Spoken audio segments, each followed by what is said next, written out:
Origine des enveloppes externes et interactions. La circulation de milliards de météorites suite à la condensation d'un nuage de matière a créé une collision et une accrétion. Un bombardement météoritique, car plus les corps sont gros, plus ils attirent les météorites. Formation de planétoïdes dont la surface est en fusion à cause de l'énergie apportée par les chocs. Différenciation. Les éléments très lourds forment le noyau de la future planète, les éléments légers forment la lithosphère, et les éléments très légers ou gaz météoritiques cherchent à s'échapper, mais retenus par la gravité suffisante du planétoïde, forment l'atmosphère primitive. Donc c'est la toute première étape de l'atmosphère. Elle est constituée de 75% de H2O, 20% de CO2 et 5% de N2. La température est très élevée, la pression est très forte. Ensuite, moins de météorites en circulation du fait de la formation des différents planétoïdes, donc moins de chocs, donc moins d'énergie. Refroidissement de la surface, donc formation de la croûte, mais aussitôt l'énergie interne cherche à s'échapper, ce qui enclenche le volcanisme, qui libère lui aussi divers gaz. Le H2O, le CO2, le N2, et ces gaz volcaniques entretiennent l'atmosphère.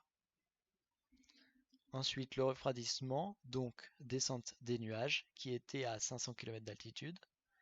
Ensuite, orage, pluie, pluie incessante jusqu'à ce que toute l'eau atmosphérique soit devenue liquide, donc modification de l'atmosphère par perte d'eau. 90% de CO2, 10% de N2 et 1 à 4% de H2O. Donc la température diminue car il y a l'effet de serre, donc la pression diminue, comme Vénus. Donc c'est l'atmosphère qui a construit l'hydrosphère. Ensuite, la régulation de la température par les circulations océaniques. L'érosion des reliefs et donc la dissolution des sels minéraux comme le calcium.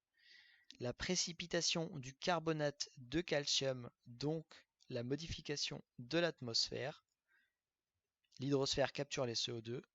On a 10% de CO2 dans l'atmosphère, plus 80% de N2 et 1 à 4% de H2O.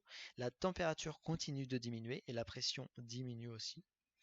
On a la filtration des UV et ensuite la biosphère marine, donc l'apparition d'algues photosynthétisantes, les stromatotites, productrices d'oxygène, donc encore une fois modification de l'atmosphère, 10% de CO2, 78% de N2, 10% de O2 et plus 1 à 4% de H2O.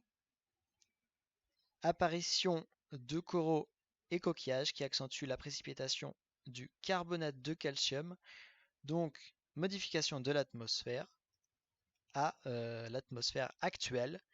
0,03% de CO2, 78% de N2, 21% de O2, 1 à 4% de H2O et de l'O3, apparition de la couche protectrice d'ozone, donc modification.